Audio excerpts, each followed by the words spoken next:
Kevin Given. Welcome to another broadcast of Comics Let's Talk. I also have my own franchise now. It's Carl Vincent Vampire Hunter. The first novel was Last Rites, The Return of Sebastian Vasilis. It has been adapted into comic book format and can be found on Indie Planet along with all the other Carl Vincent Vampire Hunter comic books. It's also being made into a movie out of Lakeland, Florida through Crisp Filmworks. Check out the Facebook page, Carl Vincent Vampire Hunter. Also, Last Rites, The Return of Sebastian Vasilis. If you like what you see and want to stay up to date, just click like on both pages. There are many other comic books available on Indie Planet and Drive-Thru Comic Books of the Carl Vincent Vampire Hunter franchise. The latest comic book is Dracula Rising. We're on issue 2. Issue 1 was drawn by Dennis Magnant, who since had to move on to other projects. So my new artist is Rodolfo Ezequiel. Going to show you some panels from his artwork right now. Rodolfo is an excellent artist, and these are panels that he has drawn for the Dracula Rising #2 issue. There's also an animated trailer out. Let's take a look at a little bit of the animated trailer.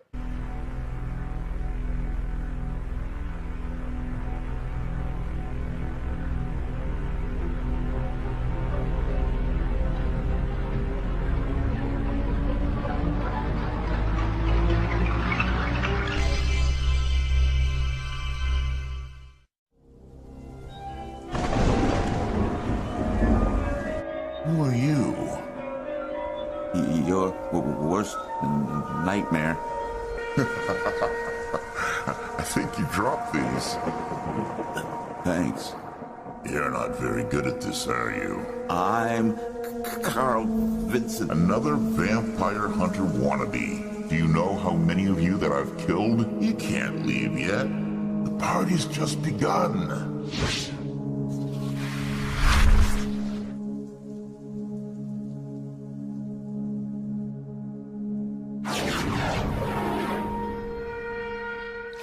I hope to use this trailer to sell the project to maybe Adult Swim or Cartoon Network or something like that. This week, we're going to look at the manga artists that passed away in 2017. We already did a show on comic book creators who passed away, and as I was researching that show, I came across a lot who did manga that was translated into comics or was adapted from comic books. And I wanted to discuss that on that show too, but it was kind of long, and I thought the show would be too long if we included all of those. So I'm doing a separate broadcast today, which won't be as long. This is my look at manga artists who passed away in 2017.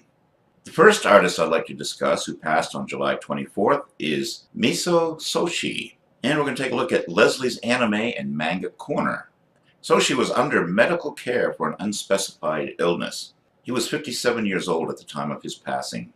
Miso was a key animator who specialized in mechanical and effects animation. He started out as an animator in Studio Giants, working on such anime as Sengoku Meijin Go Shogun. And again, I may not be pronouncing all of these names right, so my apologies beforehand, before you hear me mispronounce a name or title. He was the assistant animation director for the 1984 anime film, The Super Dimension Fortress Macross.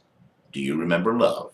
There he met future Gainax co-founder Hideaki Anno. After working as key animator and mecha animation director on Project AKO in 1986, he moved to Gainax. While at Gainax, Miso worked as assistant director for Royal Space Force and as key animator, technical director, and mechanical designer for such anime as Gunbuster, Otaku no Video Nadia, The Secret of Blue Water, His and Her Circumstances, and Gunbuster 2 Die Buster. He also worked on anime outside of Gainax, such as Akira and Giant Robo. Miso is credited for mecha design for the irresistible Captain Tyler and was the animation supervisor and mechanical director for the Six Angels film. Miso has also directed such anime as Crimson Wolf, Countdown, Submarine 707R, and Demon Bane. When Anno left Gainax and founded Studio Kara to work on his new Evangelion anime films, Miso followed as a key animator as well as a special effects and action director up until the third and most recent film. Among his last credits were the storyboards, Hakioki, Demon of the Fleeting Blossom, Wild Dance of Kyoto film, and key animation for the Arpeggio of Blue Steel television anime. The next creator, who passed away on March 22nd, was Descasado. And we'll look at Wikipedia, Japanese board game designer, novelist, and manga writer. He was known for his alternate history novels, Seito, divided Japan like Korea, and Red Sun Black Cross, Japan Fights Against Germany, among others. He wrote the story for his manga Imperial Guards, and High School of the Dead Imperial Guards was nominated for the Tezuka Osamu Cultural Prize in 2007. And for the first Manga Taisho in 2008, he passed away on March 22nd from heart disease. At number 3, we come to Kazunori Mizuno. The anime industry has lost one of its vibrant artists this year. Reports have come to light which share sad news about an animator known for his work on shows like Naruto and Bleach. Kazunori Mizuno passed away. He was 52 years old.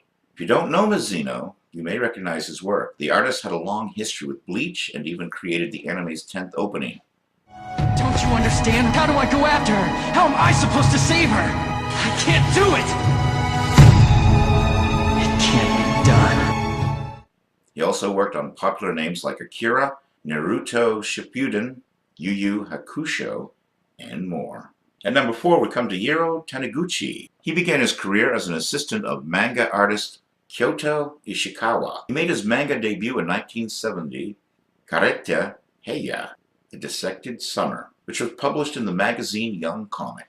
From 1978 to 1986, he created several hard-boiled comics with the scenarist Natsuo Sekigawa, such as City Without Defense, The Wind of the West is White, and Lindo 3. From 1987 to 1996, Taniguchi and Sekigawa produced the 5-volume series Bochen no Jidea. From 1980 to 1983, he collaborated with Garen Tsuchiya for the manga Blue Fighter Knuckle and Live Odyssey.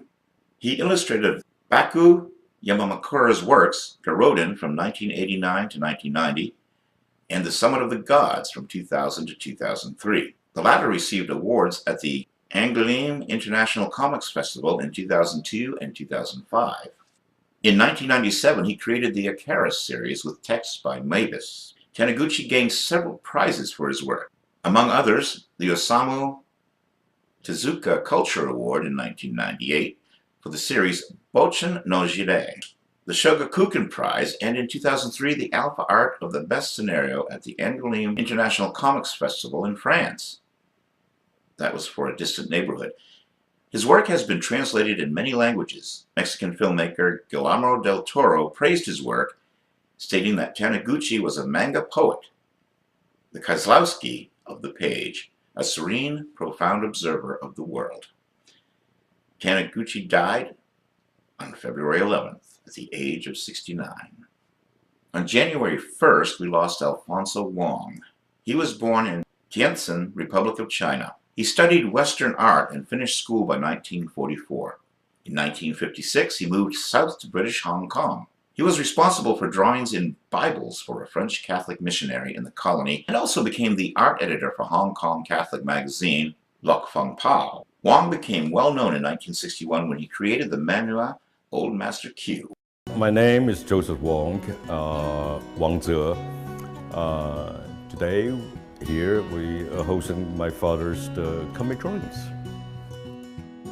Although he's my father, I didn't realize that he was a great comic artist until much later. I said, I have a great father. The comic was one of the most influential pieces of work in Hong Kong under British rule before it was transferred back to China and was popular across Asia. It voiced the opinions of the citizens in an exaggerated comical sense at a time when comics avoided controversial political issues. From integration with mainlanders to the education gap, there were few limitations being broached by the sensitive subjects which accompanied his stories. The comic became known for maintaining popularity for over 40 years against endless competition with other Hong Kong manhwa and Japanese manga. Later adaptations into movies, Chinese animation, and other works of fiction continued well after his retirement. He later emigrated to the United States and had retired by the mid-1990s. In an exhibition showcasing Wong, the Hong Kong Arts Center called his work a collective memory of Chinese-speaking communities around the world. Original pieces of Wong's work have been exhibited by both Sotheby's and Christie's auction houses. Wong was ambidextrous and could draw with both hands. He particularly enjoyed drawing fish. He used his eldest son's name, Wong Chakas, as a pen name, then relinquished the comic to him in 1995. Wong died of organ failure on January 1st at the age of 93. There were other Asian artists of import that passed away this year as well. On June 10th, we lost Malang, aka Mauro Santos. Mauro Malang Santos, commonly known by the mononym Malang, was a Filipino and award-winning cartoonist, illustrator, and fine arts painter. Mauro Malang Santos, simply known as Malang. As a comics artist, he is best known for the series Cosme the Cop, Chain Gang Charlie, and Beelzebub. Malang was the son of Dan Santos and Juliana Malang. He married Mary San Pedro, with whom he has 4 children, including painters Steve Santos and Solar Santos. Malang started learning how to draw from Teodora Buenaventura, a private tutor, when he was 10 years old. He studied at the Antonio Regidor Elementary School in 1934 and attended Arellano High School in 1941. For 1 semester, Malang studied at the College of Fine Arts at the University of the Philippines in 1946. He stopped attending formal school at the age of 19 in order to work for the art department of the Manila Chronicle. While with the newspaper, he apprenticed under cartoonist Liborio Gat Bonton. During 1972, Malang attended art classes at the Otis Art Institute in Los Angeles, California, under a 3-month scholarship at the Manila Chronicle. Malang created Cosme the Cop Retired, the country's first English-language daily comic strip, for the evening edition of the newspaper. In 1955, Malang established the Bug House, a gallery specializing in cartoons. He established that gallery together with cartoonist colleagues such as Liborio Gatbonton, Larry Alcala, Hugo Janssen, and Elmer Abastan. In 1966, Malang launched Art for the Masses, a project that brought printmaking to a large number of artwork enthusiasts at affordable prices.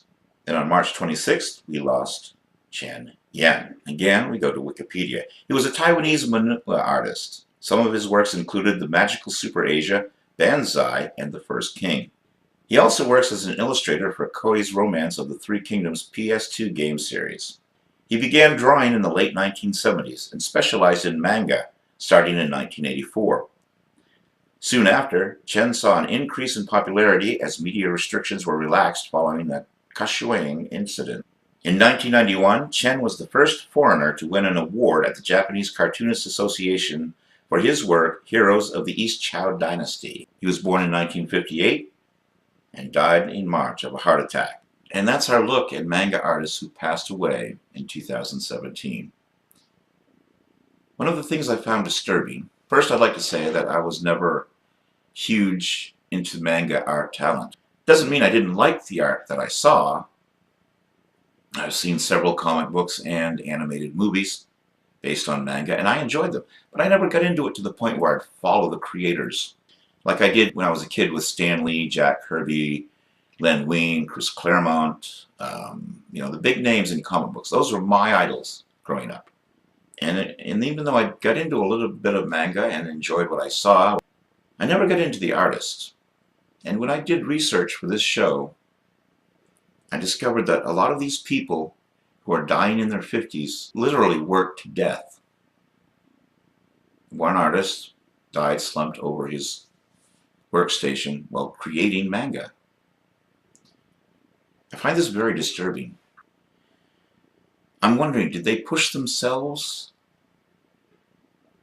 or were they pushed into doing that work? We talk about slave labor type conditions. And when I hear about this, I can't help but think, what can be done to prevent this from happening? The anime industry loses good talent when artists die at this young of an age. 20-year-olds can probably keep up the work pace that some of these gentlemen were doing. But when you're in your 50s, you cannot keep up that work pace. I know from personal experience. And I don't really know what can or should be done in this case? I have no idea. Boycotts, protests, but I feel that something must be done to bring about public awareness of these fine and talented artists who are passing away at this age. I intend to do more research into manga artists who passed, and I'm hoping that I do not find a trend here. There were several of these artists who died in their 50s this year, and I don't know if it's because they were overworked or they overworked themselves. But either way, this type of tragedy, I really feel has to stop. And again, I don't know what I could do except bring about a little public awareness, which is what I'm trying to do right now with the rest of the show. If you are a manga fan and any of these artists on this list were your idols, the way Jack Kirby, Kurt Swan, Stan Lee,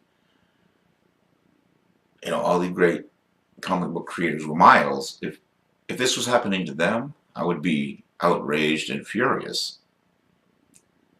Most of the artists that I've talked about died of natural causes, old age, or some kind of cancer, disease, and something that was not preventable.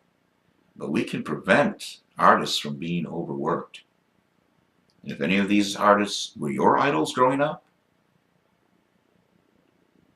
again, I don't know what to do myself, but I just feel that something has to be done. Public awareness, protests, boycotts. Most of these artists worked for studios outside of the United States. So if you're watching this and you're not from the United States and you're from one of the countries that these artists died in, perhaps you could do something to bring about public awareness of this tragedy that's in the business related to our business in the world of comic books, animation, film. And I end this show with no striking remarks because I really don't know what to say or do.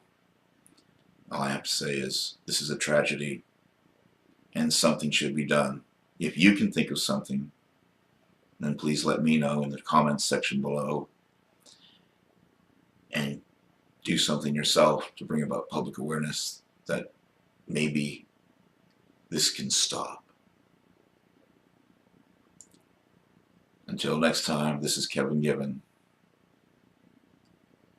for Comics Let's Talk.